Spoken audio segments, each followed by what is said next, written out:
I don't have to tell you things are bad. Everybody knows things are bad. Everybody's out of work or scared of losing their job.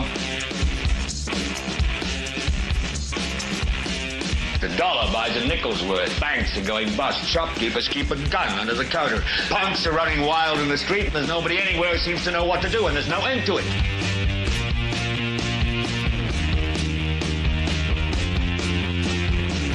The air is unfit to breathe, and our food is unfit to eat. And we sit watching our TVs while some local newscaster tells us that today we had 15 homicides and 63 violent crimes, as if that's the way it's supposed to be. We know things are bad, worse than bad. It's like everything everywhere is going crazy, so we don't go out anymore.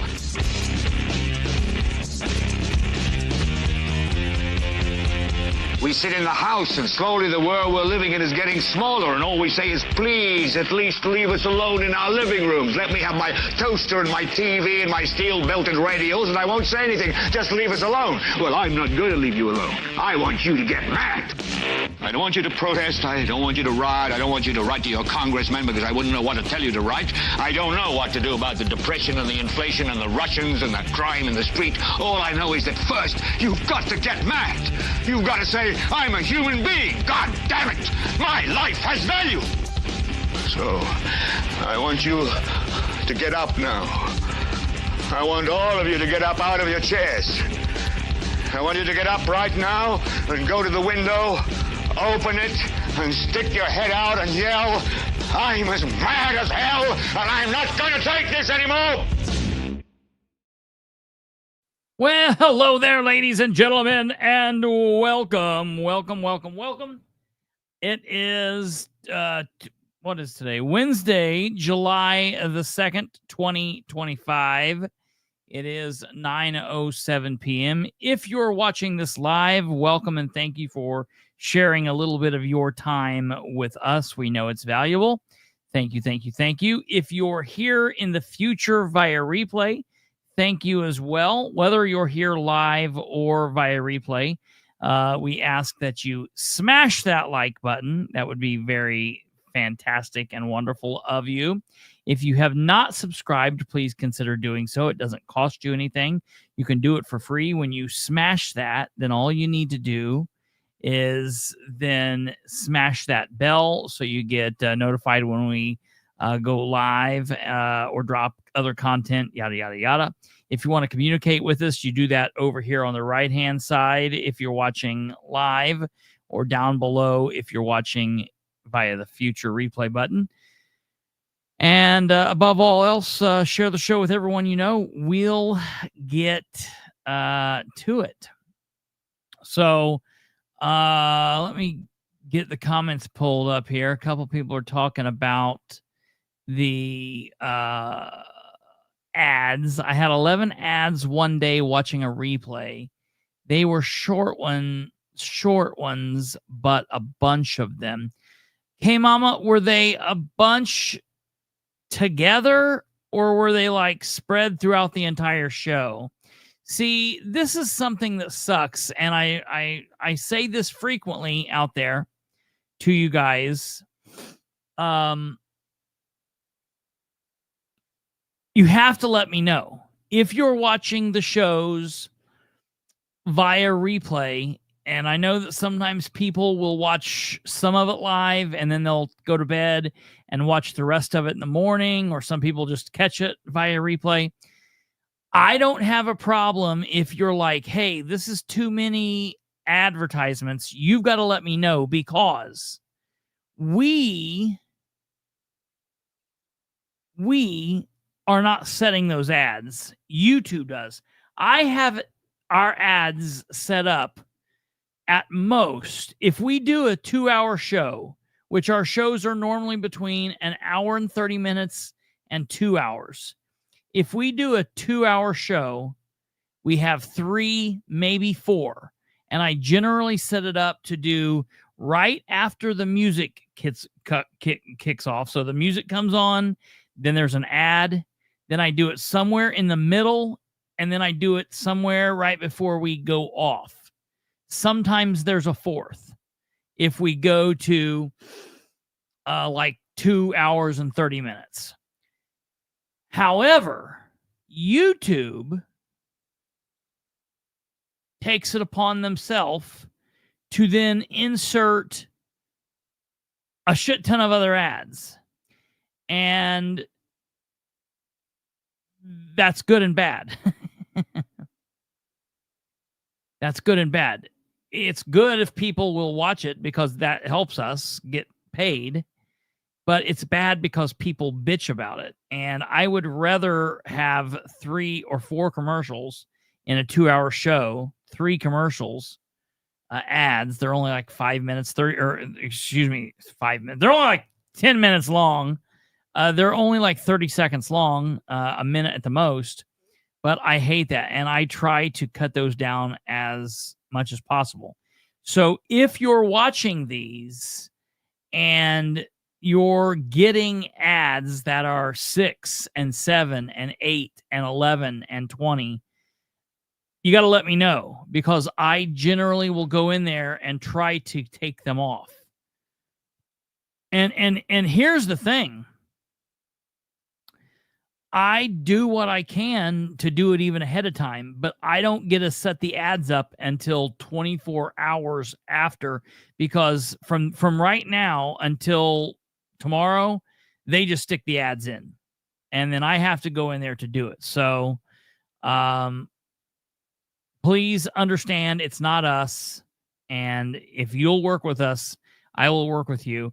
I have an email into YouTube trying to figure out how to fix this.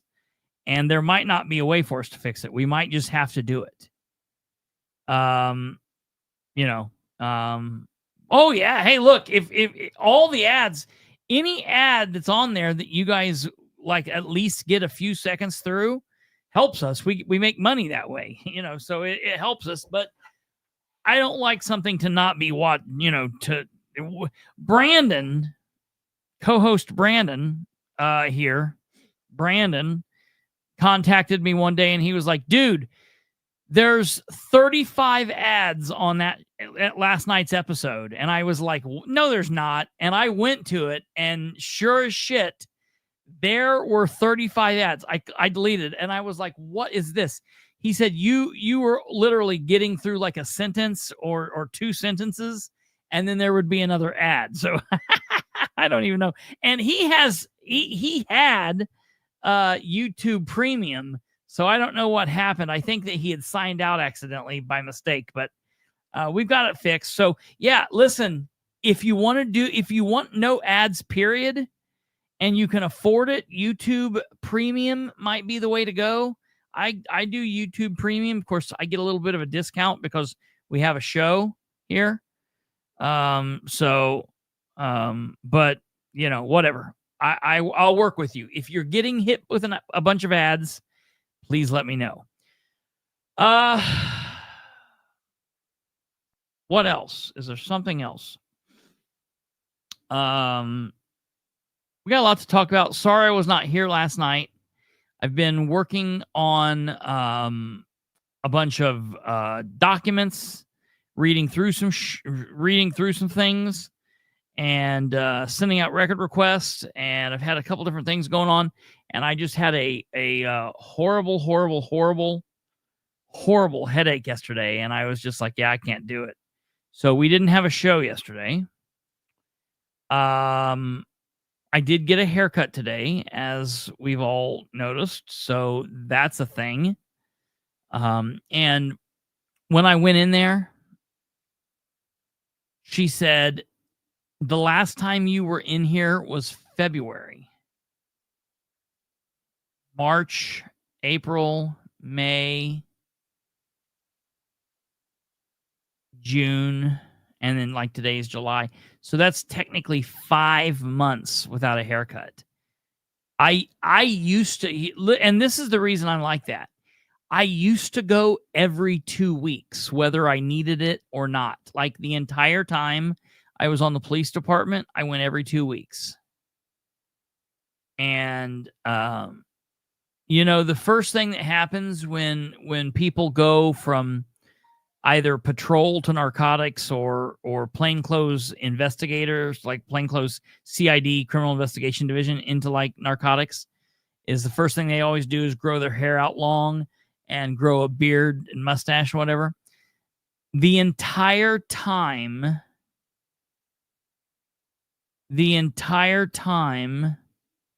that I was a plainclothes narcotics investigator, I kept my hair high and tight, skinned on the side and a one on top. It was most ridiculous. I completely forgot to say that, Kate. I knew I told you that. I was talking to somebody else about that. I completely forgot to say that. Yeah. The thing is, I actually went in yesterday at 4 p.m. to get my hair cut. And we sat down at 4 p.m. and they finally let me out of the chair. I finally was done with my haircut at about 2 p.m. this afternoon. So it was just shy of 24 hours. It was like right at like 22 hours in the chair. And I was like, you got to be done. We got to be done. And then it was that scene. Let me show you. I'm going to take just a chance and show you. I have actually video from my haircut. Hold on a second here.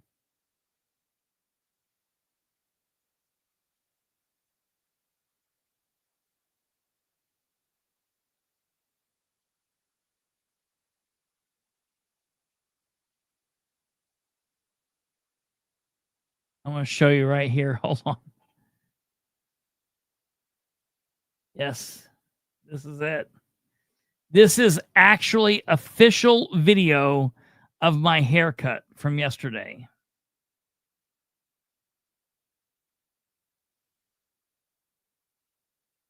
A Sharpay? Is that what you mean? A Sharpay? I think you spelled Sharpay wrong.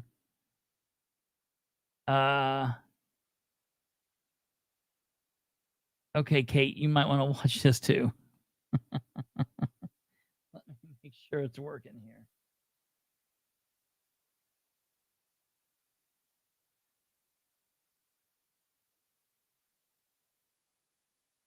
Okay, here we go.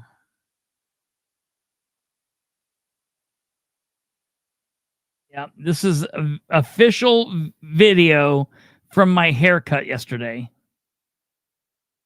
My barbershop about 2 p.m. today.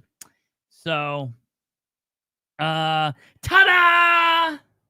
Here's Chrissy.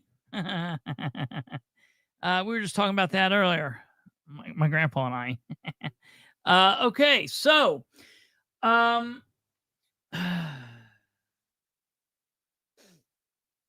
yeah, no, I gel my hair right here. I go from right to left, and I use this extremely strong hold stuff.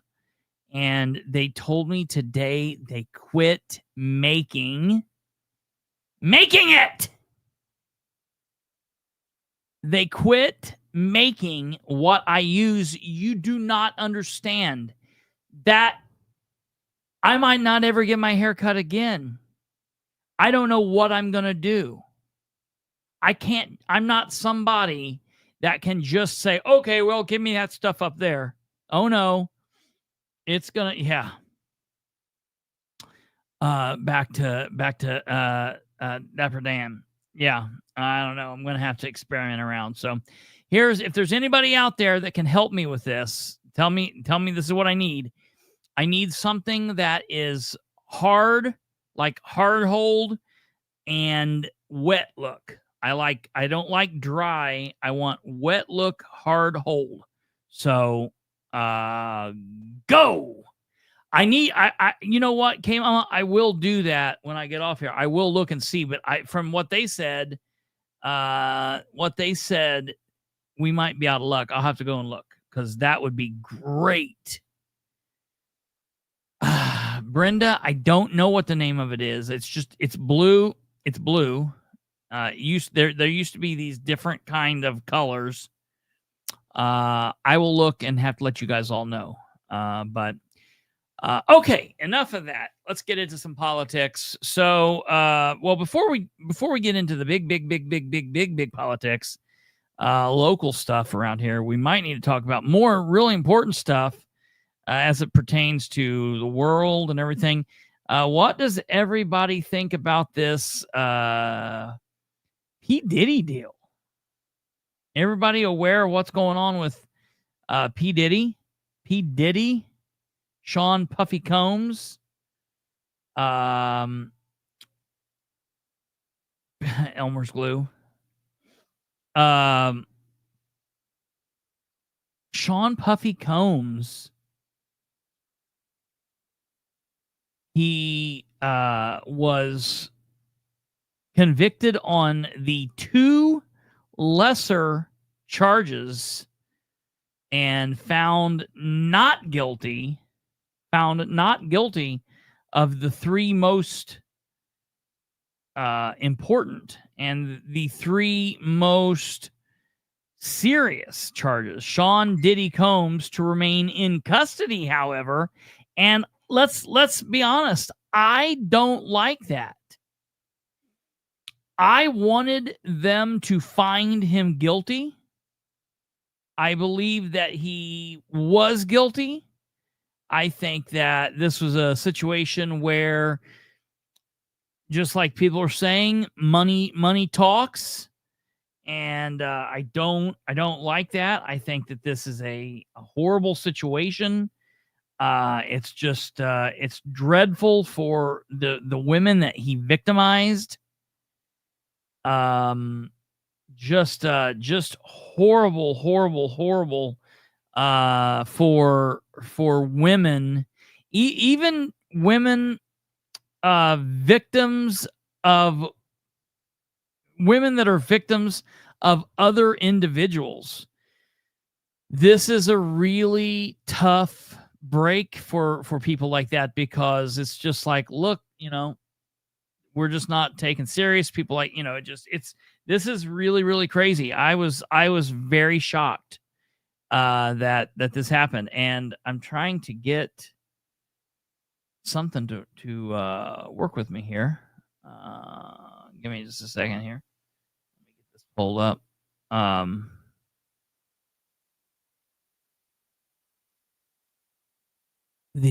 My monitor is not working here. Give me just one second.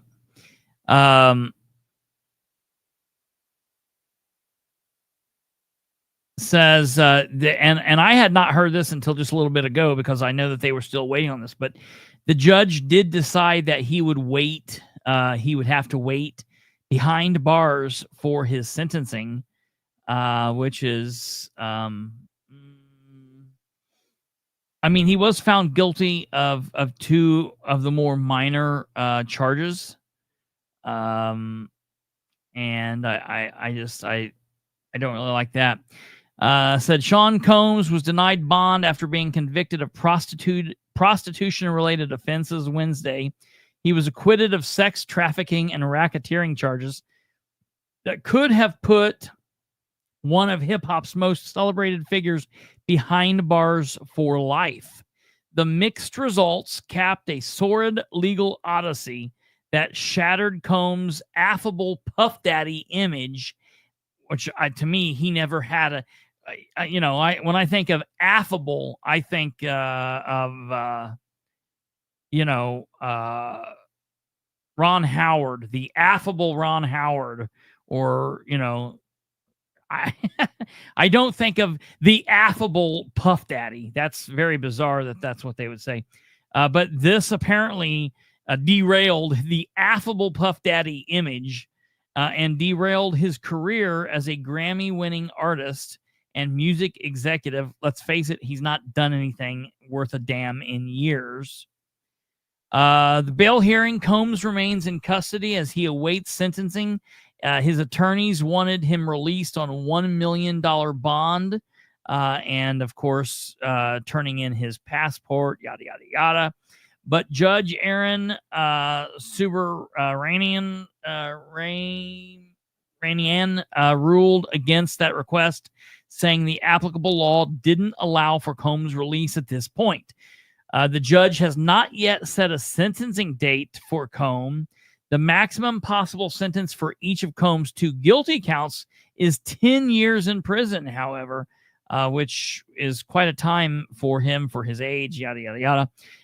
Combs' reaction after hearing the verdict: Combs held his hands up in prayer motion, looking at the jury, hugging defense lawyer, and Combs later continued to pump his right fist and seemingly satisfied that he was acquitted on the most serious charges. Just really, really crazy. There was a human sex trafficking witness who has a PhD in criminology and law and society, was in the court on Wednesday and said that the sex trafficking charges didn't stick because Combs did not engage in sex trafficking. And where we're hearing everybody fall on the line here is that they're saying that he did everything that he did for his own gratification. And I'm hearing people saying that they feel like the prosecutor's office, the DA's office in New York, charged him wrongly. And everyone's saying that the cover-up is coming from the prosecutors, that the cover-up in this matter is not really like, oh, they bought the jury off or they got to the jury, but that the whole ordeal was coming from the prosecutor's office from that point down.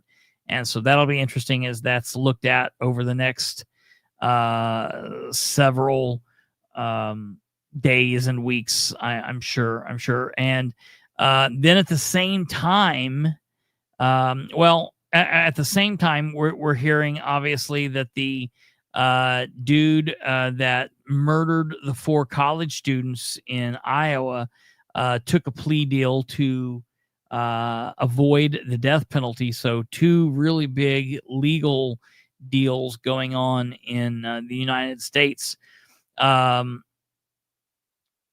Delaware County prosecuting attorney Eric Hoffman released a statement, said, "To the survivors of sex trafficking and sexual abuse and domestic violence, this verdict does not define you. Please know that the world is full of people who believe you, who believe the truth, that you can have love for a person who also hurts you. That doesn't make the conduct legal. I'm a prosecutor and believe you and believe in your rights to be safe. We just have to keep fighting. But survivors, please turn off the media. Please seek people who love you and support you in this time. Every day that you survive and heal is a victory." And so that's good. And this is going to be a real big blow, I think, and moving forward, even for people not affected by this case. So that's crazy, crazy, crazy. And then, of course, as I was saying, the gentleman, not the gentleman, the defendant in, where was it? Idaho, that killed the women, and the guy, because the girl wouldn't like give him attention or whatever. I think that's a real crazy deal that this is a situation where I feel like he just shouldn't have been offered a plea deal. The plea shouldn't have been offered. They should go to trial, and they should have beat this guy and sent him to the whatever they do there, the electric chair, 1,000 cuts, or water torture, whatever you want to do. But that's what they should have done. So those are the legal things that have been going on in the last couple of days, and it seems like everybody's been talking about it. Everybody's got an opinion on it. So those are my thoughts there. It'll be interesting to see what goes on. They're saying in the Puff Daddy case that his sentencing might not occur until October, but that his attorney was trying to get an earlier sentencing set up. So we'll see what goes on there. But I think that in both of these situations, the wrong thing happened. That's my opinion. So along these same lines, talking about criminal cases and civil cases and the law, the hits keep coming for Henry County. So, one of the things that I've been working on for the last couple of days has been the situation with the lieutenant governor and his friend that is the former, I guess, law enforcement officer, fake law enforcement officer, who has been arrested for sex crimes and bribery and fraud and arson and all kinds of different bizarro crimes. I've been investigating that and looking into that a little bit further and getting more information so we can do a follow-up to that. And at the same time, I've also been looking further into the sexual abuse allegations of Henry County and looking into that. And I can tell you, I obviously can't name any of these people, but so far in the situation in Henry County, there have been 3 lawsuits filed. But between myself and some folks that I am connected with, they're not part of the team here per se at the Political Spotlight, but they're the people that I say are like kind of like on the peripheral level of the team here. They're people that are more than sources. They give me a lot of good information. A couple of them have talked to more victims. There are at least 3 to 5 other victims that have not filed lawsuits and that have just came forward. And you've always got to be careful when that happens because, again, you want to believe victims of situations like this, but you also have to be very careful to vet for the people who are just saying, wait a minute, there's money to be made here. And I'm going to get in on the $100,000 settlements here and there. And the people that have come forward, I feel like what the information they have conveyed either to me or to this other individual, they have conveyed enough information that makes their stories extremely credible. One of the stories is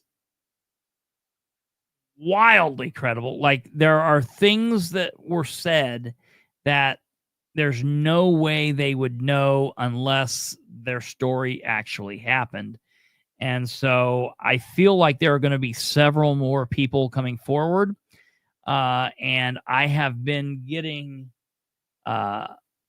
messages sent to me, emailed to me, and whatnot over the last couple of days from other people about other cases that happened long ago and various things that occurred. But while that's been happening, and while I've been looking into this, somebody recently sent me some new lawsuits that are currently in the process of working through the system that are not related to the sexual abuse aspect of this. And I want to say for the record here really quickly, I believe I made this clear the other day, but if I did not, I want to make this very clear. Everyone knows that I do not like, and I'm not a fan or a friend of Henry County Sheriff John Sproles. But I want to be very clear. I do not believe that John Sproles is related to any of this sexual abuse stuff that has come forward from the last several years, from anywhere as far back, obviously, as the 60s. He wouldn't have been involved, or the 70s and 80s and 90s. He wouldn't have been involved up to just the last couple of years. I do not believe that he has had anything to do with any of that. Now, the caveat there is, I am not talking about the woman, Stacy, because he was the sheriff that was over the jail when that was going on. And while I don't specifically think that he was involved with, tying her to the chair and torturing her, I do believe that he was aware of what was going on, that she made him aware of what was going on, and that he did not act. So that case, that's going to have to go through the court process, and he's going to have to answer for that. But I do not believe in any way that Sproles is connected to the Ritchie lawsuit, the Davidson lawsuit, or the other one, whatever the third guy's name was, Shipley or whatever. I do not believe that Sproles is connected to that. I've had several people reach out and ask me, and I want to be very clear. I do not believe that Sproles has anything to do with that. And so I want to be clear there. I'm not tying Sproles to that. I am not saying Sproles has anything to do with that. And I want to be clear there. And I think that, in my opinion, that just, I think it's a credibility thing there. I'm not gonna say Sproles did something or was a part of it simply because I don't like him. If I'm going to be fair to him there. So I want to be really clear there. Now, that's not to say that he's not responsible for all of the other crap that he's been responsible for. That's the whole thing. Sproles is capable of getting his own self in trouble.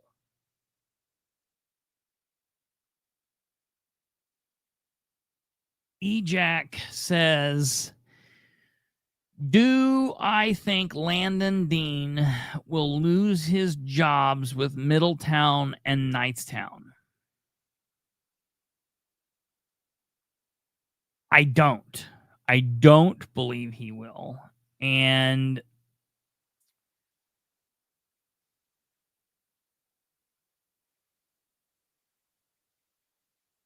back up. Hold on. Pause. Let's come back to that. No, Nicole. He can't be. Sproles has only been around for 4 years. Sproles shares none of the burden of knowing and not doing anything, because Sproles just simply wasn't around. Sproles is not a 25-year veteran of law enforcement. Sproles has only been in the picture for the last 4 or 5 years. 5 is really giving it to him. I would say like 4.5 at this point. 5 maybe. So no, I don't believe there are a lot of people that are in that situation that they knew and did nothing. Sproles is not one of them. Sproles is a new person. And it's not going on. Well, I'll put it to you this way. To my knowledge, it's not going on today the same way that it has been. There's nothing that says that it has been. Now, there's one case of a woman who there were some things going on with, but that's completely different than what was happening with the men. The main people that were connected with the abuse of those men are gone. They off themselves individually, separately, one in his yard and the other, well, both of them in their yard. So it's the situation with Sproles. Sproles is not tied to this sexual abuse stuff that's just recently come out. There is a definite line between Sproles and that stuff. So that's that. Now back to Ejack here about the Landon Dean thing. So it's interesting because I've said this about Landon several times, and I'm going to say this again.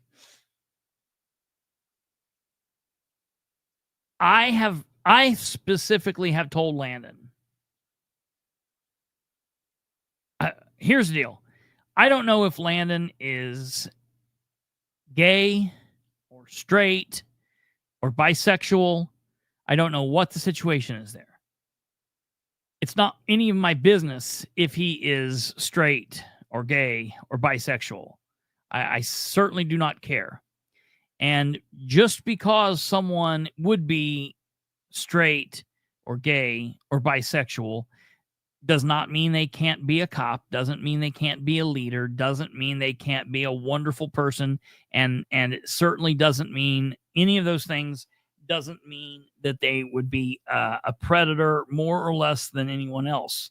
Now, being gay, bisexual, or straight, either way, doesn't mean that you won't be a predator, okay?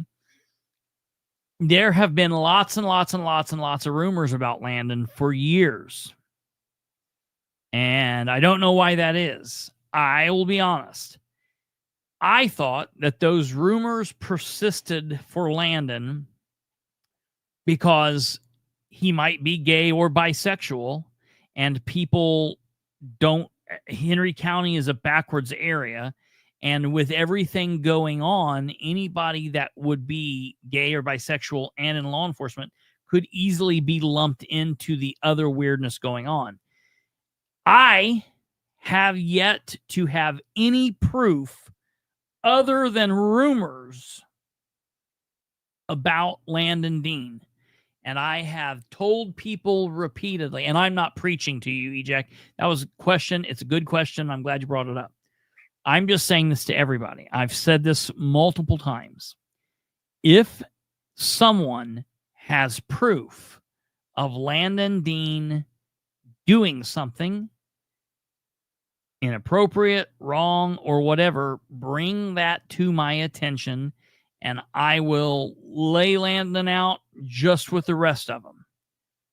But so far, every time I have said that, no one has brought anything to me other than stories. And before any of this got started, before I even started really getting involved in Henry County, I had heard these rumors, and I spent like 2 years looking into Landon, trying to prove things that Sproles had said, and I just couldn't do it. There was not a paper trail. There were no arrest records. There were no logs. There were nothing in other jails where people said that there would be stuff. I talked to an officer that was had allegedly arrested him, and the officer said, "No, I did not. I did not arrest him. That did not happen." And so that's that. So that's my first caveat with Landon. I have told people forever and ever and ever. A lot of what I do here, people assume it's based on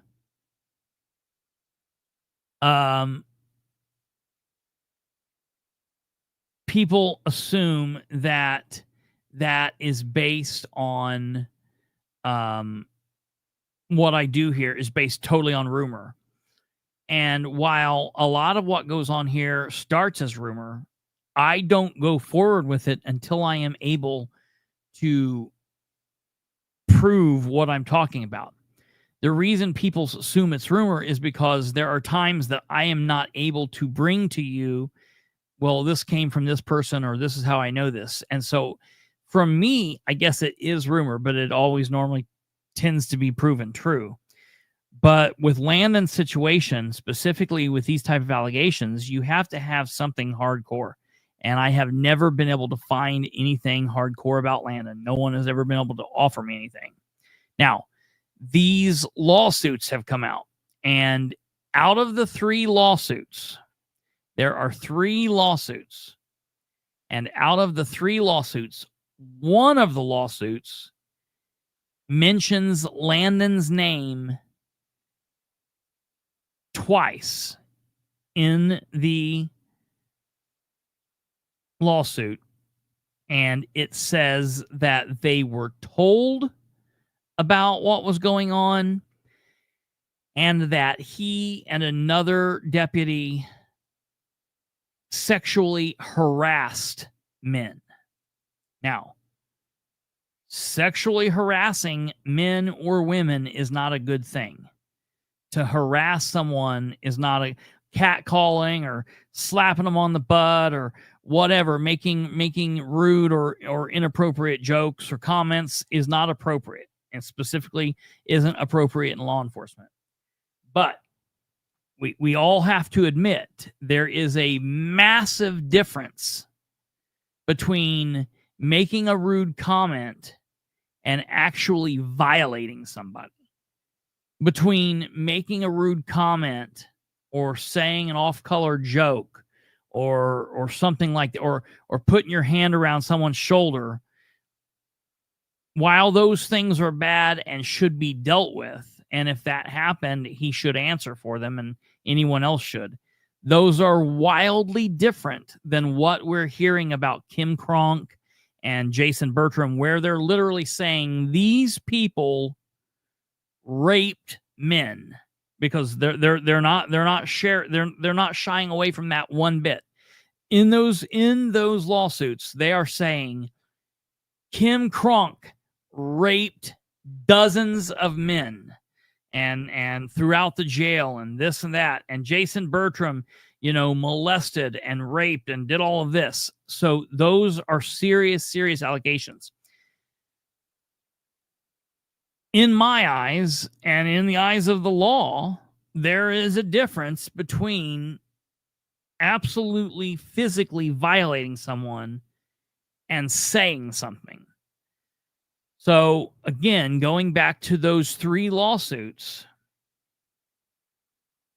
out of the entirety of those 3 lawsuits, I've been through them all countless times by this point. There is only 2 mentions of Landon Dean. And I'm not defending him here.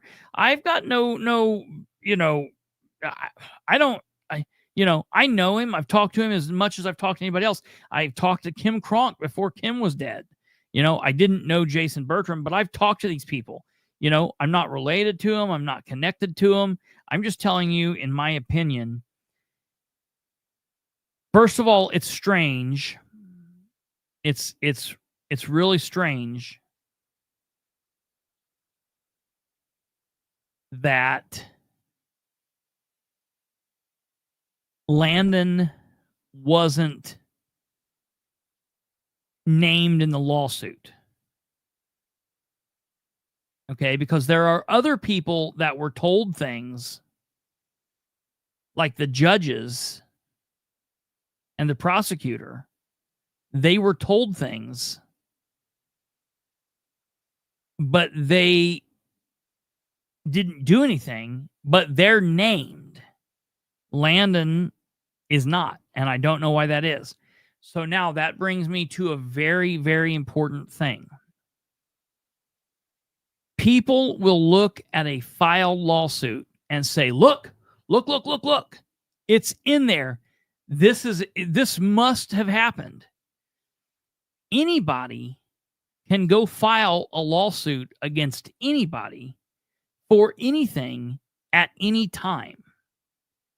And the minute that I walk in and file a lawsuit against Stumblefoot and say, Stumblefoot beat my dog, and Stumblefoot was wearing, a red thong while he beat my dog, at midnight on December 20th, I can go say that. And I can put it in a lawsuit. And the lawsuit can come out and be public record. And it can be talked about. But until we go to court and that's proven, those are just allegations. And the same way that it is when a person is arrested and charged. The same thing against Kim Kronk and all these guys. Now, they can't be taken to court, and it's going to be a little weird, but the same thing with Kit Crane. So he is, it was self-defense, you bastard. Kit Crane is a judge, and he's a named defendant. The allegations against him are just that until they're proven. So I take, with these lawsuits, I take Landon's name appearing there with a little bit of grain of salt for a couple of reasons. Again, number one, they're in there, but they're only in there on 2 lines out of all 3 of them, out of all of the pages. They're only in there in 2 lines, and the information that it's said about them is the least of anything else going on. And then outside of that, why weren't they named? Why didn't they name him in the lawsuit? So that just makes me, question that. And again, if they bring something forward, let's see it. Take it to court. And if Landon did something, boot his ass out of there, charge him, do whatever. But they're going to have to go off more than the he said, she said, he said, she said, they said, whatever. So I just want to be clear about that. And it's like the situation with me and Sproles. The lawsuits. In the lawsuit with Sproles and I, Sproles like, that's frivolous. I'm going to beat him. We'll have our day in court. Well, we both typed up our documents. My document was as true as it possibly could be, but you guys didn't have to believe it just because you read it or saw it or I read it to you. Doesn't mean anything. What Sproles said could have been true. However, the judge didn't see it that way, and I came out victorious. Sproles is having a major time with this, with all of these other lawsuits. And I'm going to show you here another lawsuit that was just filed against Sproles.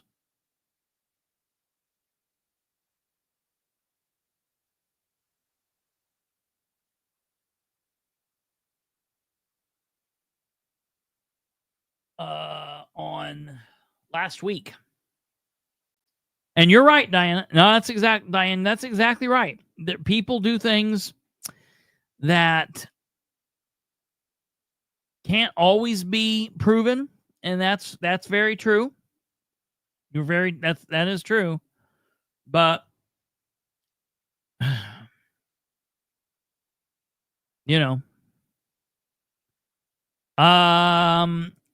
we're waiting. Hope there should be news about that soon, Stumblefoot. There should be news about that soon. Stay tuned. So, okay, here's the new lawsuit and against Sproles. And some of you who've been watching, those of you that have been watching for some time, for those of you that are familiar with Henry County, you will notice this man's name. This is Steve Alston. This is the CO at the jail the day that Sproles shot Marquette Neal with the beanbag gun. This was the really tall and really buff corrections officer, the black man that was there and was very good was very good at getting Marquette Neal to settle down in that video.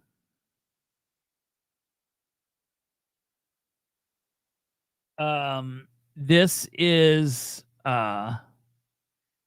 that man, and he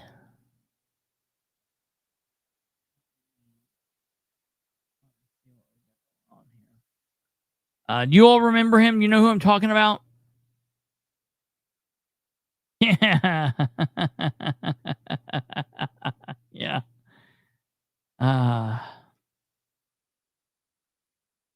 Yeah, Alva. Yeah, yes. So Alva knows who we're talking about. This guy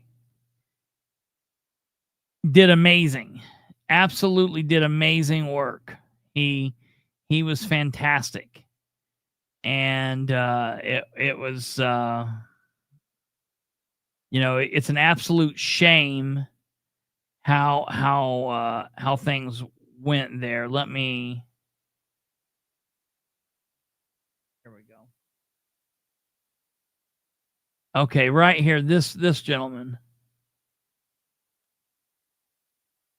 Okay, so we see the guy with the hat. Not the goofy ass over here smiling with a smile. What a great place to stop. What an amazing place. Look at this big cheese and grin this guy's got on his face. Sproles with he looks like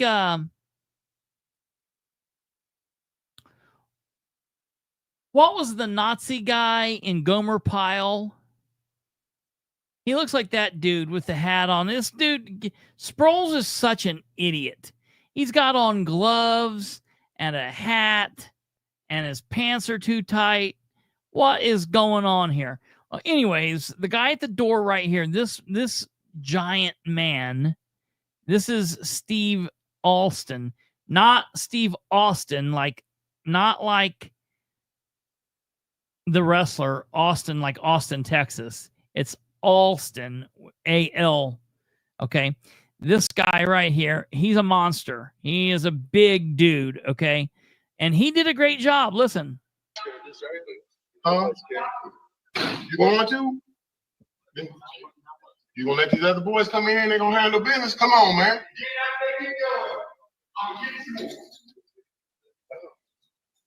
That's how you want it. We have a port. I covered his camera. Is that what you want? Did he cover his camera? He did, yes. Tell him to uncover the camera. I know this. You're not telling me I know? I know this. You're on that side, I'm on this side. I know. I've talked to many, many, many people in law enforcement in Henry County, and they've all said this man is excellent at what he does. He's good. He's big. He's intimidating, but he does his best to not intimidate people, even though he just does this with his yes, the guy from Spaceballs. Yes, Lord Helmet.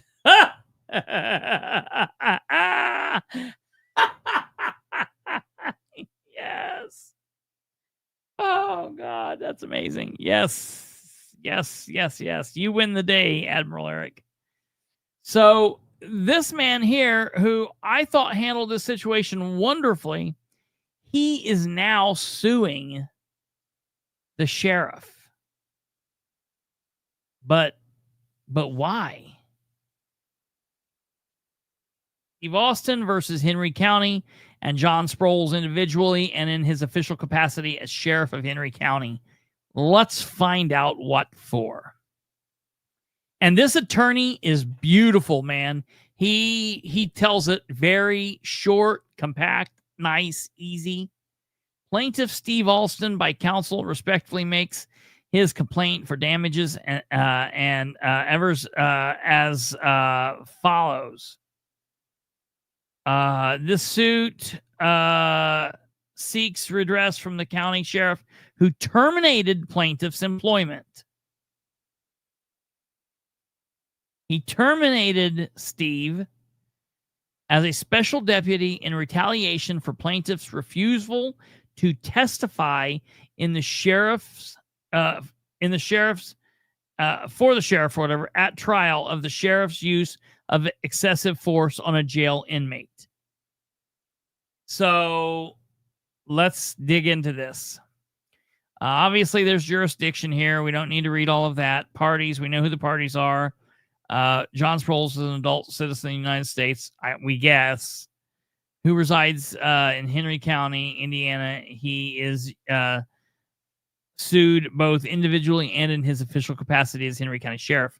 Factual allegations. Steve Austin, African American. So right there, we know what the issue is. The sheriff is a white man who has a problem with black guys. Steve is a black man. He was employed by the Henry County Sheriff's Department as a special deputy from October 2022 through March of 2025. He was assigned to the jail division and performed the duties of correctional officer. Alston's titular supervisor was the elected sheriff of Henry County, John Sproles, Caucasian. In the winter of 2024-2025, the grandmother of an inmate, Daryl Fox, brought chocolate chip cookies to the Henry County Jail for her grandson. Okay. Alston was on duty when the grandmother brought the cookies and asked Sheriff Sproles if the cookies could be given to her grandson. So understand here what happened. This woman brings cookies to the jail. Never, ever have I ever heard of that. No, go figure we're in Henry County here. This sounds like Mayberry stuff, okay? Alston, thinking this isn't just something I can do, we can't just go give these out, that's trafficking. He goes and he says, hey, Sheriff, Daryl Fox's grandmother brought these in and wants me to ask if we can give them to the inmates. Yeah, right? Tweety bird. Sproles personally inspected the cookies and ate one of them. This proves to you that Sproles is a newbie FNG if I have ever heard of one. This is the number one way you can tell a veteran law enforcement officer from a newbie, because people all the time will bring little goodies and treats and homemade things to the cops and give you, oh, take these and give them to your people. Yeah, I think not.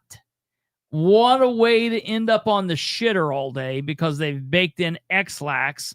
What a way to fail a drug test because they've baked hashish into the brownies.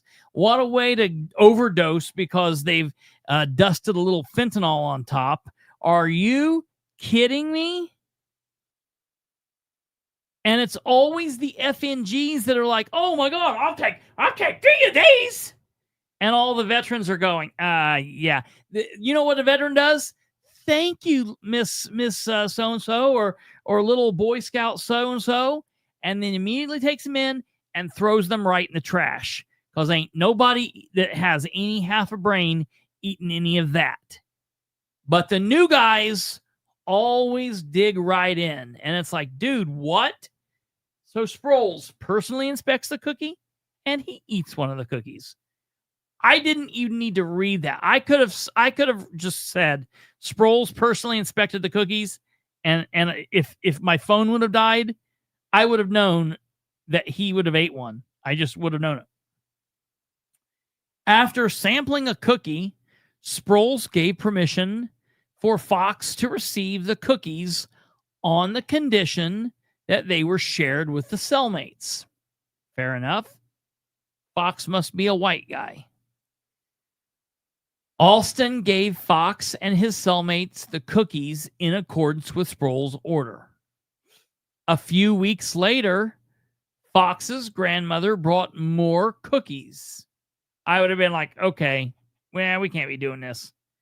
Alston again asked Sproles if they could be given to Fox, at which point Sproles told Alston that he could give Fox the cookies and he did not need to ask for permission every time Fox's grandmother brought more of them.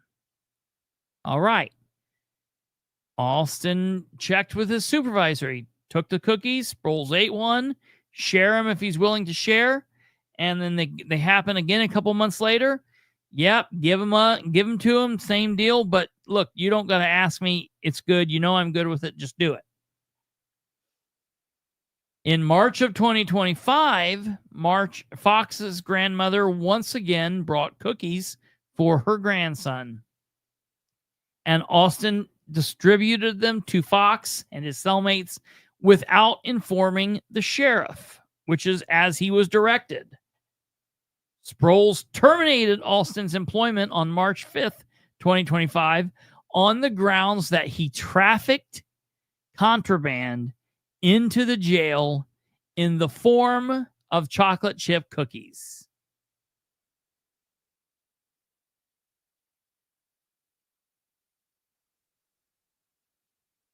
Who didn't see that coming? He's like, I got him. I got over on him. I got over on the black guy. He set him up.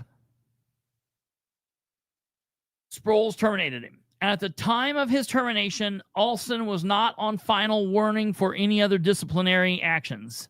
Stop. Yep. Read the comment. Reno 911 needs to make an episode based on Sproles and the cookie caper. No kidding. Hey, come back up here for 1 second. Yeah, right. Stay right there. Hold on. Talk to them for a minute. He went to the bathroom. Contraband. I don't know. When I think of contraband, I think of like, pot or booze or, maybe like cigarettes or something as contraband, not grandma's chocolate chip cookies. I don't understand. And apparently he had to go pee and didn't want to announce it to everybody.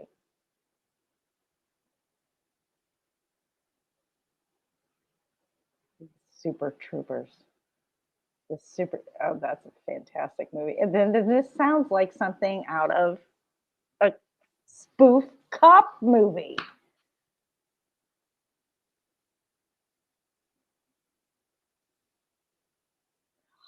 I don't understand this man.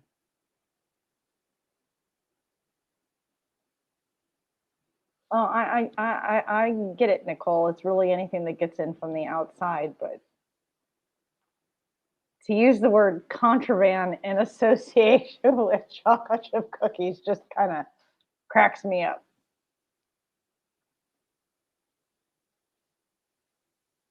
Oh, he had to go get some cookies. Yeah, that might be Alva. I had to get a water. The hand isn't here right now. Oh, I had to get a water. The hand abandoned you? Yeah. Oh, goodness. Yeah. So. Super Troopers. Yeah, this is insane.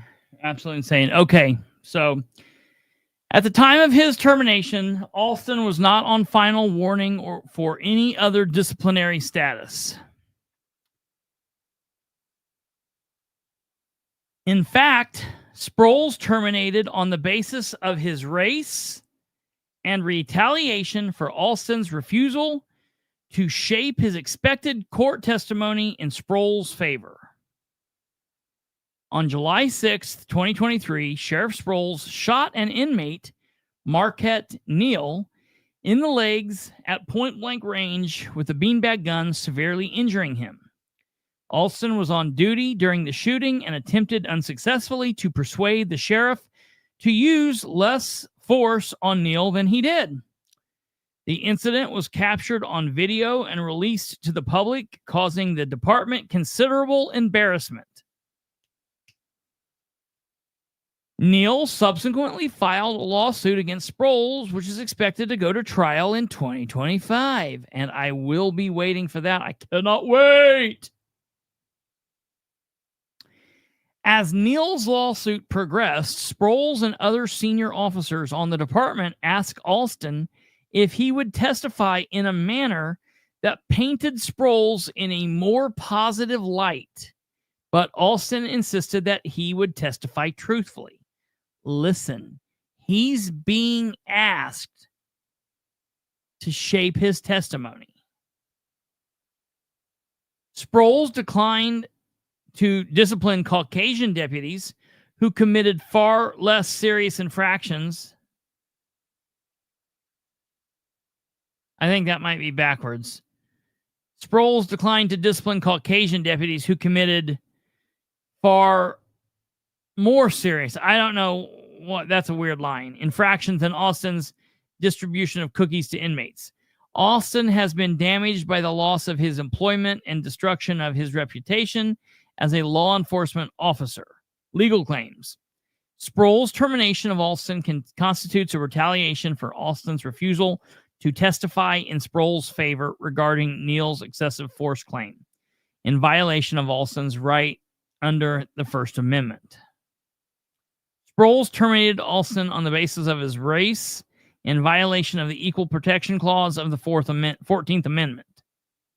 Relief. Plaintiff seeks all available relief allowable by law, including punitive and compensatory damages, reinstatement, attorney's fees, and costs. So there's the law suit that has been filed against Sproles and Henry County, and it looks like it has been filed. It has been filed federally. It's in the United States District Court for the Southern District of Indiana.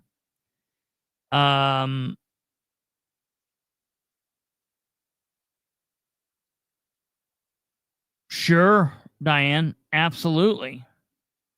Absolutely. Well, at the same time this is going on, another lawsuit is and has been working its way through the legal system. Let me pull this up here.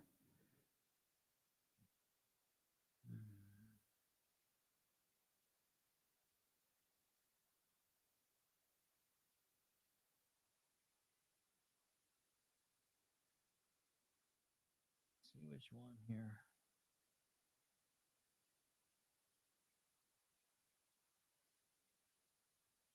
Okay, here we go. This has also been making its way through.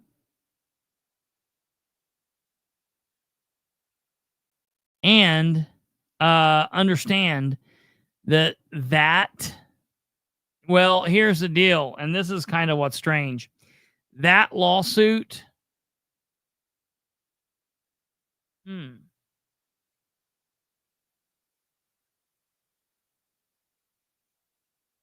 no, that lawsuit would be under the current. This lawsuit that we're getting ready to read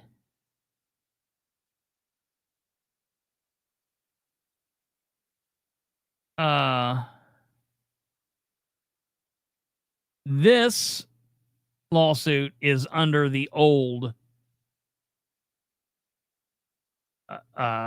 insurance company.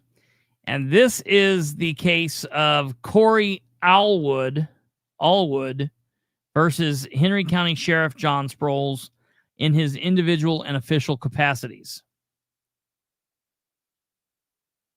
And so this is complaint for damages comes now. The plaintiff, Corey Allwood, by counsel Mark Nicholson, for the complainant for damages and request for jury trial against defendant Sheriff John Sproles. This action is brought pursuant to Indiana. Okay, so in this situation, this has been going on for a while, and this was actually this is interesting. This was not filed in federal court. This was filed in state court. It was actually filed in Circuit Court 2 in Henry County, and the basis of this is essentially this guy, Corey, has been arrested.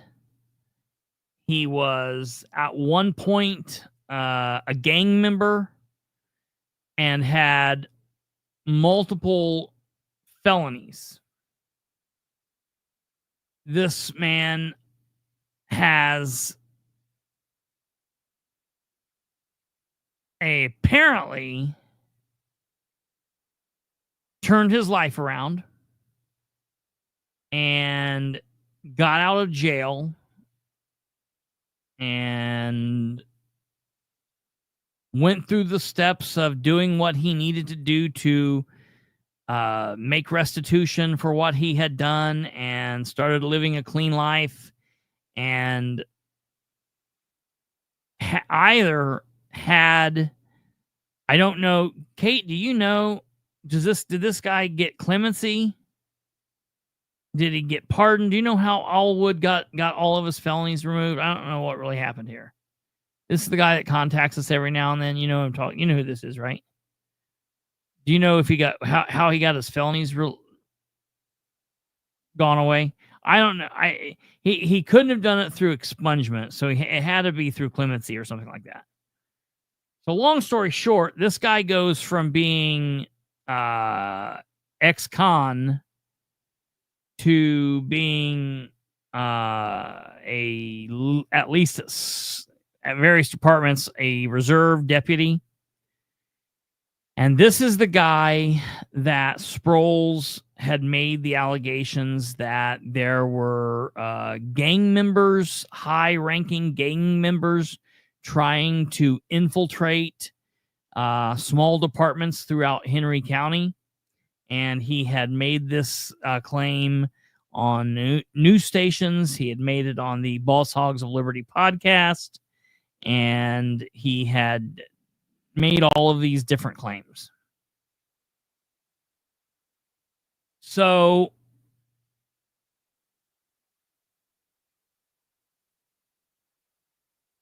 this man is now suing the sheriff, and he's suing basically the facts of the case are beginning on or around July 20th, 2023. Defendant Sproles had repeatedly and intentionally defamed plaintiff Allwood.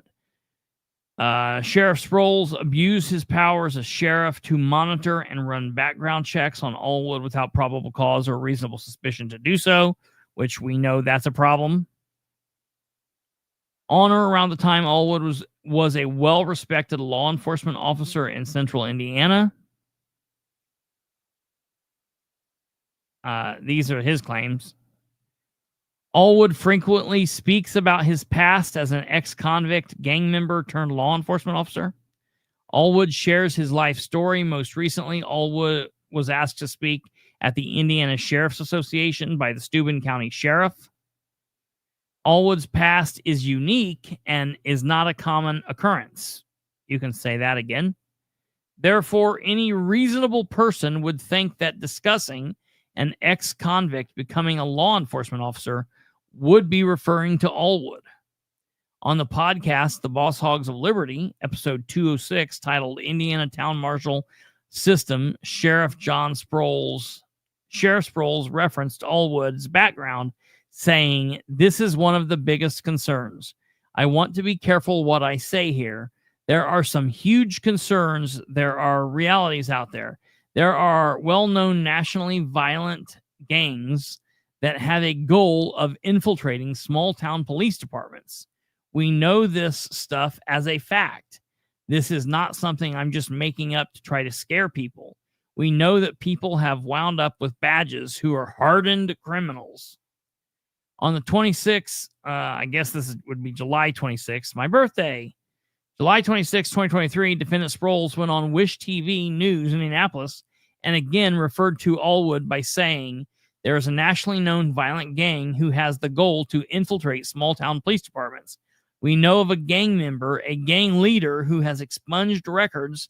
He has spent an enormous amount of time in prison, who got a badge in a small town because his buddy was the town marshal."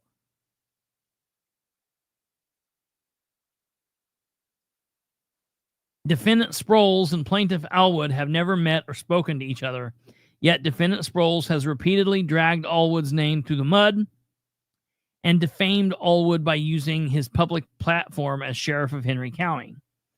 So this lawsuit has been going for quite some time.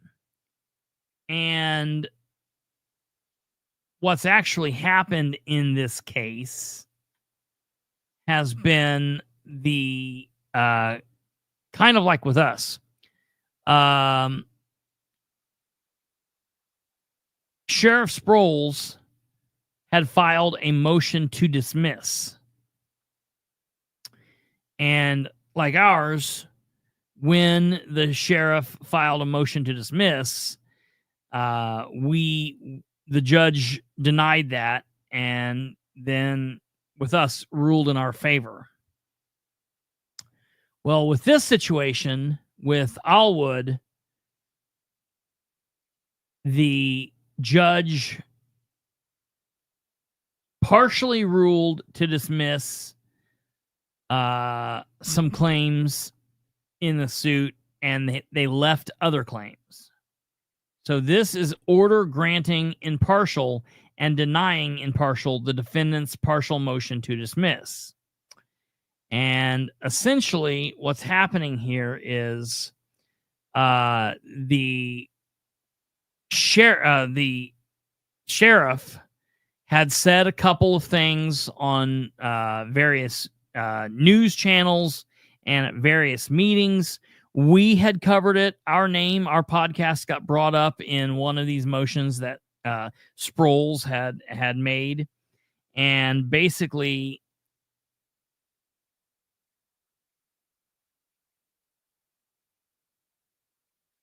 they said that Allwood was suing Sproles for the defamation and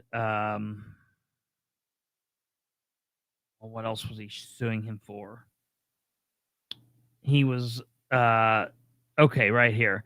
Conclusion. The court dismisses Allwood's claims for invasion of privacy. So Allwood was suing him for invasion of privacy. The court dismissed that. By appropriation of name or likeness and the public disclosure of private fact, the court denies Sproles' motion, however, to dismiss regarding any other claims contained in Allwood's complaint. So the other issues, defamation and all of that, Allwood is still winning, and this case is still ongoing. So with this case and with Austin's case, that now brings Sproles' lawsuits, no longer counting mine because ours is wrapped up. It's all but over. That brings Sproles' lawsuit count, in my opinion, to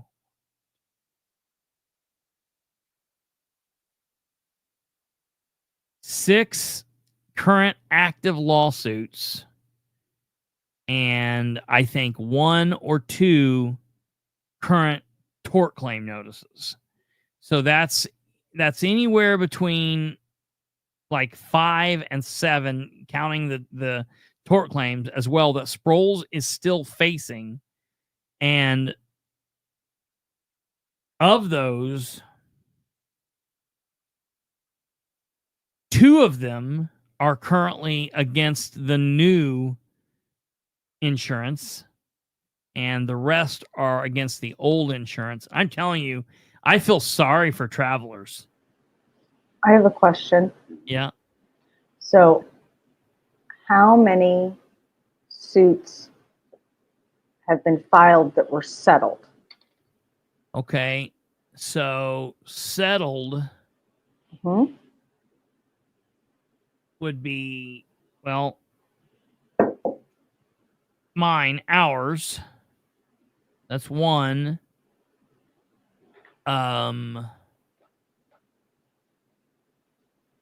Humphreys. The dance 2. team. Who? The dance team. 3. Right? 3 of them have been filed. The 3 of them settled, and 1 tort claim settled. Okay. has Sproles managed to defeat any suits that have been brought against him so far? Hello, Felicia. No, to my knowledge, no, he has not. Okay. So Have any tort claims expired and not been not settled or put into suits? to my knowledge. Okay. So far, Sproles is not doing well. And Rachel Clark says, of the three, I'm assuming they've all collected money. Yeah. Well, 2.5. One is getting there. Yeah. Yeah, they will all have collected money. Wait, we didn't consider ourselves part of the three. So that would be three. The three did collect money. And then there will be a fourth. Yes. Okay. Yes, you're right, Rachel. That is correct. Okay. Thank you very much for answering. Yeah, no, that's a great question. Yeah, that's a great question. Rachel Clark, were you here from the beginning?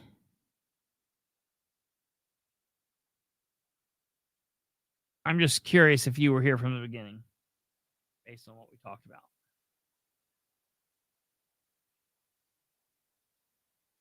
Okay, so that's that for Henry County. Enough of Henry County.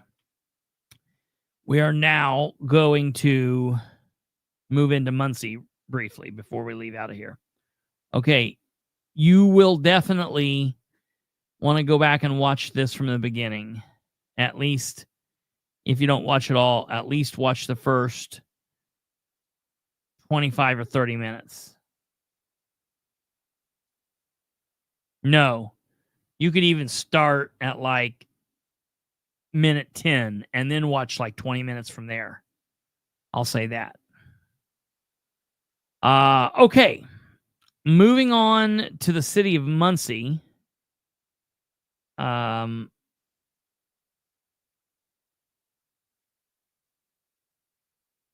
We need to go through the Muncie Board of Works. Of course, keep in mind, I still have record requests out for the city of Muncie, where I am looking for information pertaining to Dustin Clark's pay, everything about Dustin Clark's pay.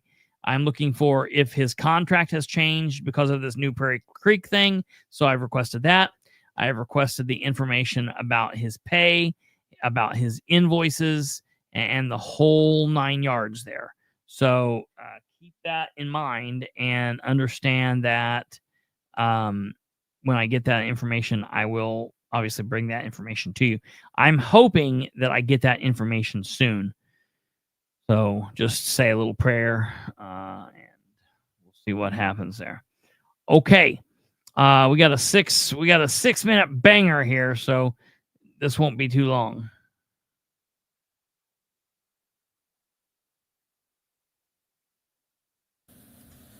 Well, good morning, everyone, and welcome to the July 2nd meeting of the Muncie Board of Public Works and Safety.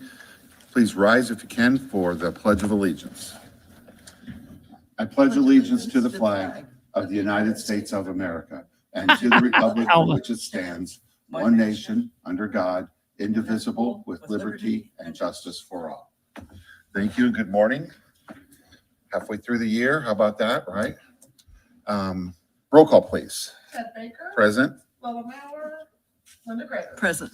Okay, we've been given the minutes for the June 25th meeting. We have a motion to approve as presented. I move approval of the minutes from the last meeting. Okay, I would second it. Comments or questions? It's done well. Okay, all those in favor say aye. Aye. Aye. All opposed? Motion carried. Thank you very much. Craig Wright, Register of Claims. Here we go.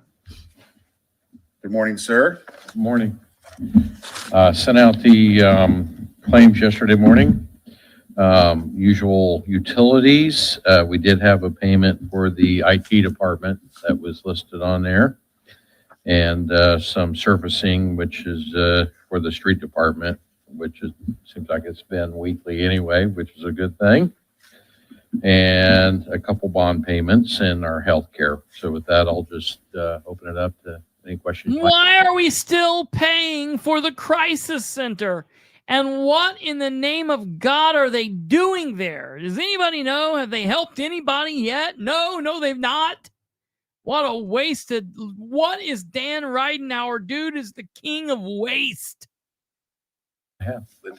On page 7, I had a question on insurance charges to the Board of Works. And given that that's kind of the Board of Works category tends to be a miscellaneous Yeah. allocation, I think we probably need to get a more specific description on that line item. Yes. What's actually charged. Okay.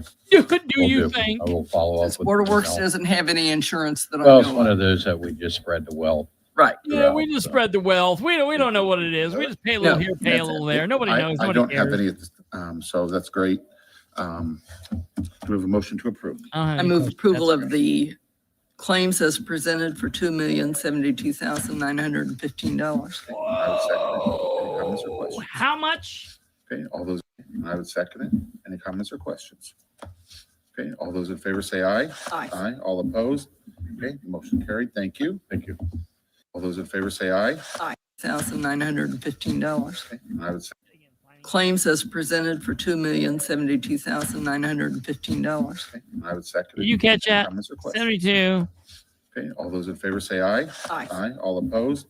Okay, motion carried. Thank you. Thank you. We just have two order of new business, but we're going to put it into one.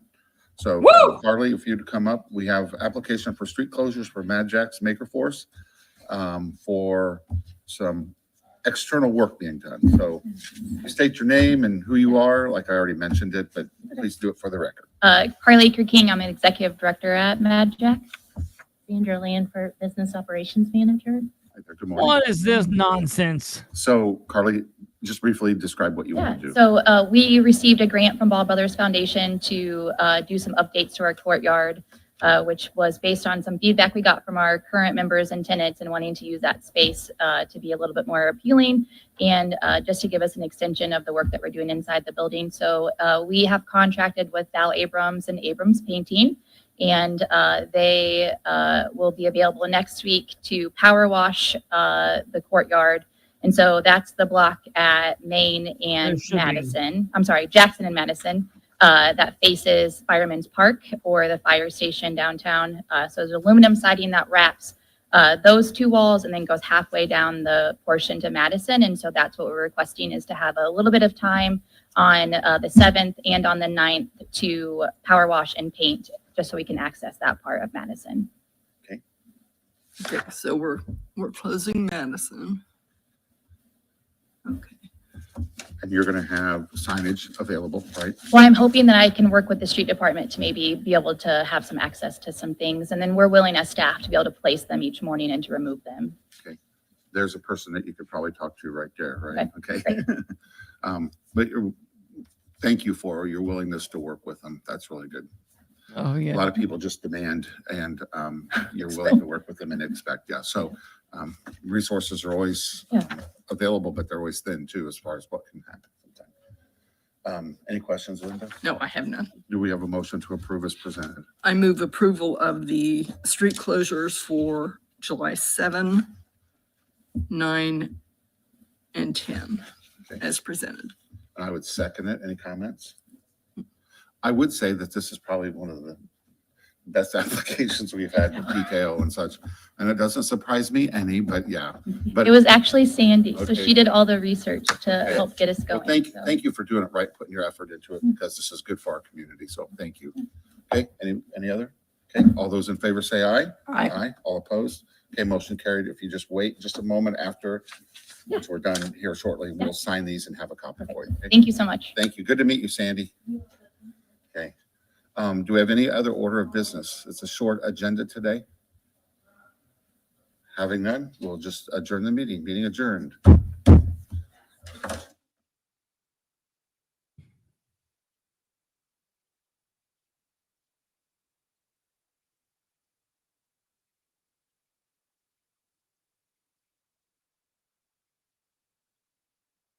Look at this. Look at what Rachel wrote here. Oh.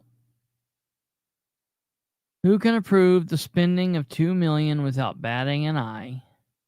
I bet they don't write checks out of their own accounts like that. It's no big deal. Board of Works does not care at all the money the city is pissing away.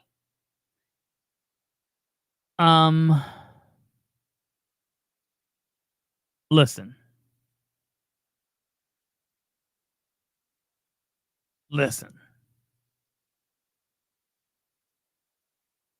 It doesn't matter. Somebody asked me the other day, they're like, hey, why don't you go through the Board of Works anymore? You notice we haven't been doing it in a while? Have you noticed we've been not doing it in a while?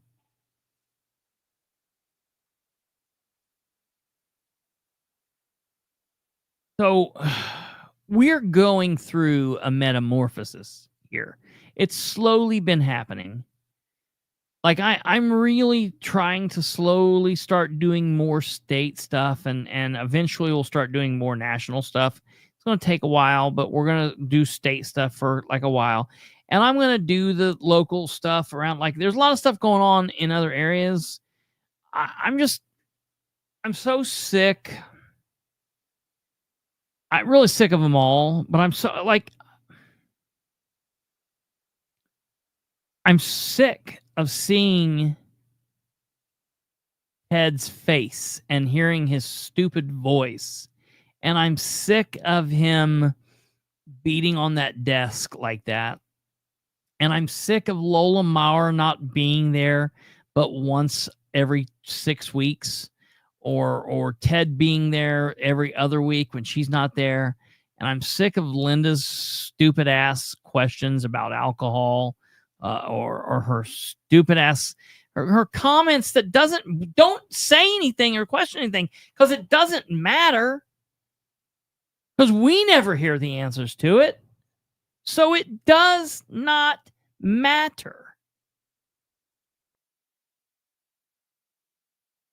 And have you noticed I haven't said anything about Dan in a while? Kate says, I'm sick of the apathy you see on the board. Yeah, it's like catching. Someone said, well, you've not talked about Dan in a while. You know what? He's not done anything. He's not done anything in a while. He's just floating through this term. Doing some stupid shit. They're paving some roads and doing some things. They're building a house everywhere. They're tearing houses down to build houses. They've tore down our parking lots and put up a house. And they're tearing down trees and putting up houses. And they're everything. There's a house over here and a house over there. It's like the dude is playing real life Monopoly.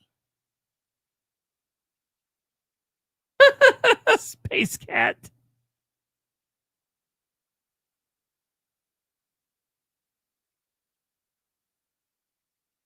So,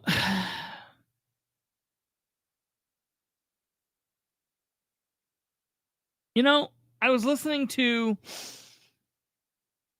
Kendall and Casey. I only listened about the first hour of Kendall and Casey today. And Rob said that he was talking to somebody last week and somebody said,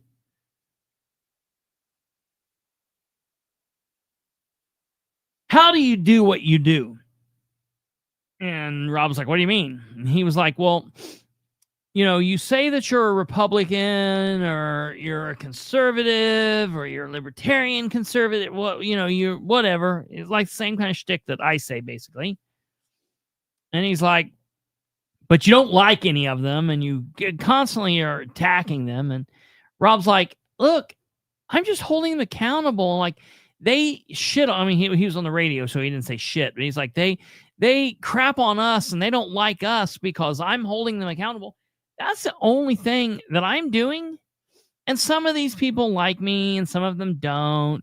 And we're going to get more into a period where we're in the off year. So it's just kind of like, twiddling our thumbs and watching the craziness happening. Really, I'm tired of the craziness. of just the laziness and the apathy. Kate was right. It's an apathetic approach they're all taking, and it's bleeding over to me. It's like Brandon's got it, and just I'm so tired of these people just not giving a damn everywhere. And it's like there's nothing we can do. We just have to keep pressing forward. I'm going to be so heartbroken. This is going to be the first time I'm literally going to be heartbroken in Delaware County if we don't have some good candidates file to run for these offices. And then even more so in 1 year from January, on January 2027, when we don't have good people run for city, it's going to be really bad. I'm going to be really heartbroken because we've got people that are starting to wake up, and people are starting to come aboard, and more people are starting to watch. We've got more people listening. Our video counts are up. Our podcast counts are up. We are breaking through. We are reaching higher and higher numbers each and every week. And we're doing good here. Other places are doing good. There's other places, groups and people like us that are popping up and do different things, and things are happening good in Madison County. And I think the people over in Winchester, after this thing with Missy happens, and after all this, I think there's some people in Winchester that are going to be kind of starting to be like, hey, we're paying attention and we're pissed off. So I think that's good. So I have some hope, and other places are really starting to do stuff. But I'm really sad about what's going on here locally, because it's just all the same, like, idiot people doing all the same idiot stuff. And there's no real promise of anything amazing happening. I noticed Rose Selvey posted the other day. I got to talk to her. I tried calling her before the show. I got a bone to pick with you, Ro. Ro posted that she got in contact with the owner of Southway Plaza. What? That's a big deal. What do you mean you got in contact with the owners? You mean the little man that lives inside the self-storage in Seattle? What did he say? Where the hell has he been? What is going on? So she posted something to the effect of he was going to come and clean or something like this, or he was going to come do something good or something big. Okay. Well, then I noticed the next day,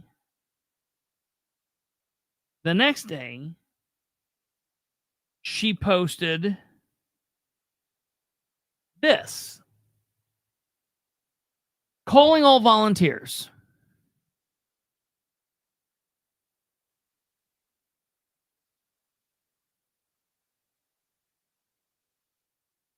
I need your help. The Southway Plaza cleanup is underway, but the amount of work needed is extensive, and one person can't do it all. This is a place that holds a lot of meaning for the south side of Muncie. What? What? It doesn't hold a special... Nobody on the south side of Muncie gives a damn about this place. They just want it to be... tear it down. If it is not going to be built up, if it's going to be an eyesore, tear it down. Don't just let it sit here looking like the homeless encampment where nobody cares what goes on down. It looks like a big pile of shit on the south side that Dan and others have left there and just left to just shit and pile up and build up. I pass it daily. My grandparents, man, I'm telling you what, one of these days my grandma's going to unload, and then Dan is going to be really sorry. because she's madder about it than I am even. No, the South really cares about it. I like Roe, but Roe, this is bullshit. I don't know. I tried to get a hold of you, so call me and we'll talk it out. But I'm confused about this. Volunteers are needed Wednesday at 11 a.m. and Thursday at 8:30 a.m. Meet at Southway Plaza. Mark Hill and I will be there on Wednesday, and Mark will be there on Thursday. I will not be able to make it that day. If you ever said, "How can I help?" this is it. If he wants to hand over some of his $600,000 the city gave him, he got paid $600,000 to do something with this pile of shit.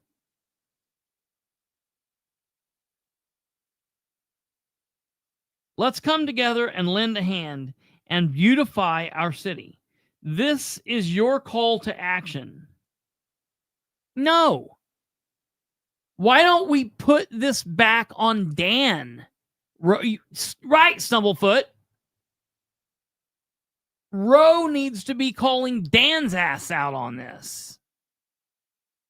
Pushing this back on Dan. Dan, the weeds here are 7 foot tall. Dan, there are Dollar General bags of human shit behind the place. What's going on here, Dan? Cite somebody. Where's Mr. Singh or whatever this guy's name is? Cite him. Get back some of that $600,000.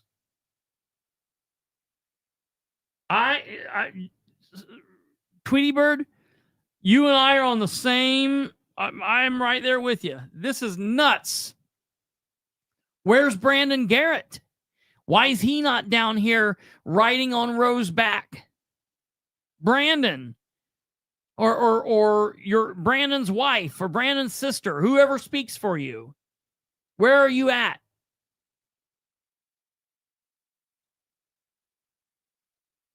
The thing about this is she posted this comment and the citizens of Muncie came unglued at her for suggesting this. And what bothers me is there's people out there that are like, look, that's the ungrateful citizens of Muncie. No, man. How about we're tired of being shit on? How about we're tired of being shit on while you guys are golfing on a Friday afternoon and getting paid tax dollars to be doing it? Wait until I get their paychecks and find out their pay stubs and find out the city employees received tax dollars to be at a GOP fundraiser on Friday. And I'm yelling from the rooftop that this is a Hatch Act violation. Wait until we talk about that in a week and a half. But then, because Roe got a bunch of heat for this, she deleted the comment. No, Roe. No. That's not a good thing. And we're gearing up. We're gearing up for we're gearing up for another party switch coming up. Anybody want to take any guesses? It's not my place to say. We'll have to wait and see who it is, what's going on, but it's coming.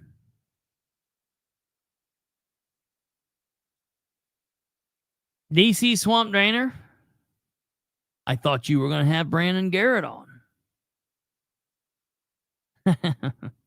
I can't, what's that old saying? You can tell a dumbass they can come on your show, but you can't make him actually come on. I'll put it to you this way. Brandon or your two spokeswomen, whoever, you were supposed to come on Friday. Last Friday. It's tomorrow's Thursday. I want to see it too. I want to see it. I'll email him again tomorrow. And you know what's going to happen?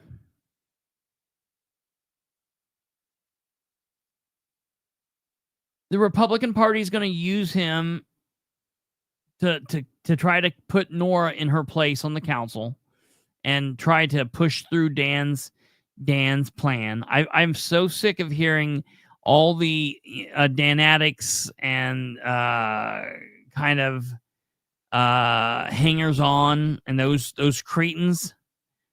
I'm so sick of hearing them say, "Well, now we'll finally be able to get Dan's plan pushed through." Well, no, man. I don't like that. That's not why council people are elected.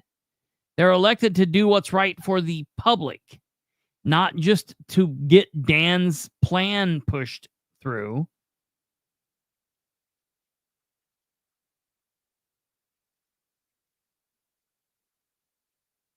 A vote for the mayor. I'm trying to get Garrett to come on. Garrett or his wife or his sister. Any of the three of you. All three of you. Come on. I'm fine with that. How long Roe has lived here? Well, I can tell you this. She's been a teacher for 27 years at Central. So she's at least been here for 27. And she went through the school system and all that over here, like at college and stuff. She's been here for 30, 40 years at least. Well, Tweety Bird, that's coming along too. That's Swamp Drainer, you idiot. I don't know if you're just saying that or if you actually mean that. But Brandon's got the open invite. He is more than willing. I am more than willing to have him on here anytime. We're literally getting ready to go off here in just a few minutes, but he could tweet me right now and say, "Hey, I'll come on right now." I wouldn't like that because I want to have him longer than that. But on the flip side, switching parties is a hilarious middle finger to all straight ticket voters.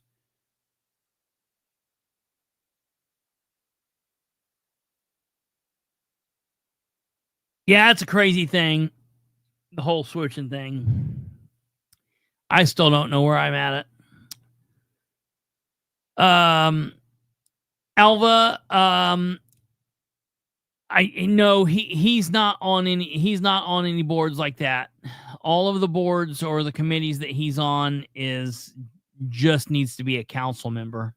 So no, the Brandon coming on, the ball's in his court. I spoke to him on the phone. Let me tell you when this was. I spoke to Brandon on the phone. Let me see. Brandon Garrett. History.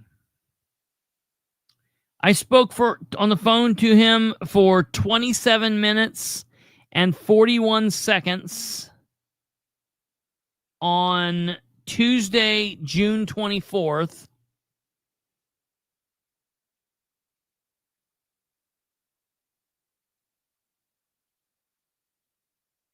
"27 minutes and 41 seconds on Tuesday, June 24th.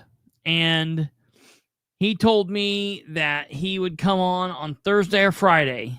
And I said, you name it, it's your date. Call me on Thursday, call me on Friday, whichever day.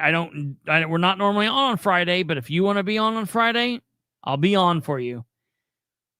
Thursday came and went, no Brandon. Friday came and went, no Brandon. So, I'll send him out a message and tell him that he has people that wants to hear him. They want to hear him.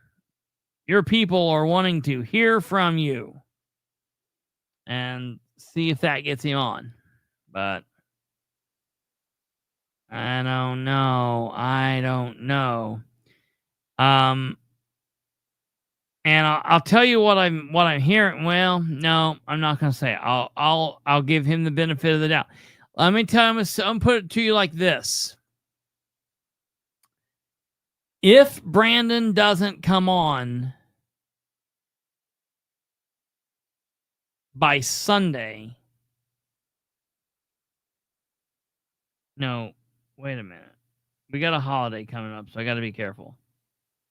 Friday's a holiday. Yeah. No, Monday.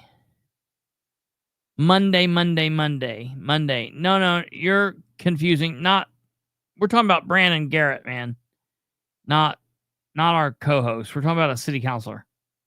Wrong Brandon we're talking about.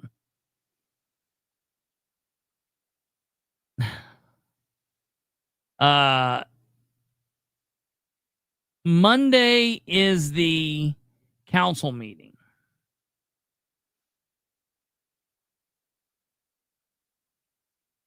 So if he doesn't come on before the council meeting, so he could come on tomorrow. He could come on Saturday. He can come on Sunday. If he's not on here before that, at the end of the council meeting, when I do the council review, I will release why I have heard out of his mouth. He stated this, and I've heard it from a lot of other people as the main reason of why he left. And to me, it's very strange. That's right, Alva. Very strange. What I heard was very strange. When I heard this, because I heard this from other people, but he said this, and I don't think he even realized that he said it to me, but I heard it from other people as well. And so when I heard it from other people, and I was like, wait a minute, Brandon told me about this. Brandon told me about this.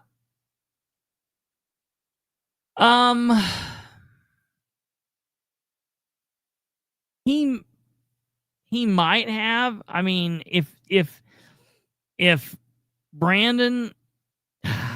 Dan told Brandon not to come on, and Brandon lived up to that, listened to that, and that's how he's going to be, then he is nothing.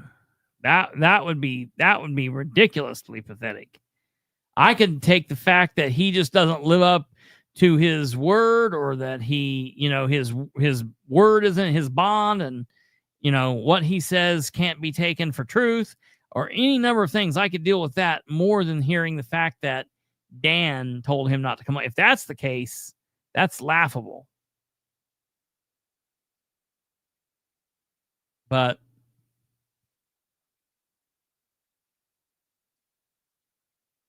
yeah, that's right.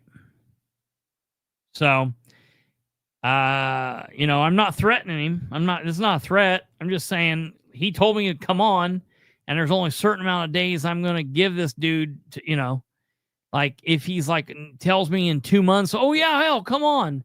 In 2 months, it's not going to matter. So, he's got until the council meeting. He can either come on, or I guess he can use his time during the council meeting to explain. I'm fine with that too.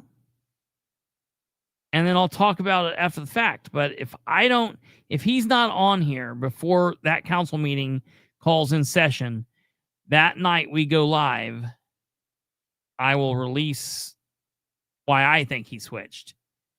And it's truly laughable and embarrassing. So, all right, ladies and gentlemen, that's going to do it for tonight. Kind of a weird show, but we've had things to talk about, and I'm going to start. I think I'm going to start getting just real shitty towards these people, because I'm just burn out with them. I'm tired. We're needing like a whole new plethora of people. No, it's not blackmail. It's just what it is I don't want to. I'm letting him hold me hostage. I've got information that I could release, but I want to give him the benefit of the doubt. And so I'll let him come on and tell his story. And if he decides he doesn't want to, or his wife doesn't let him, or his sister doesn't let him, or his boss doesn't let him, Dan Ridenauer, then I'll go ahead and I'll man up and I'll tell the reason for him.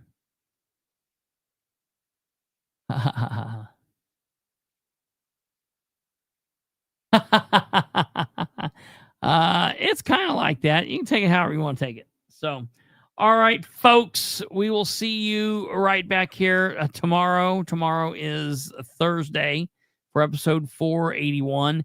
Hey, we counted down, and the 500th show is going to be real close to my birthday. So, yeah, right, Rachel. That's why the joke was funny. You're right. I know that, and you know that, and the listeners know that, but I'm not 100% sure that Brandon knows that. I don't know.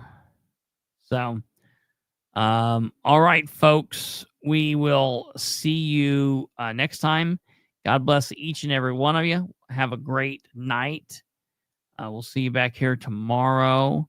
Oh, and if you're out there and you're contacting me and you're like really chomping at the bit, wanting me to do one thing, something, you just have to realize that I'm generally always doing like 30 things at a time, and it'll get done. I'll get to you, but sometimes it takes a minute. So just have patience or get lost. One of the two.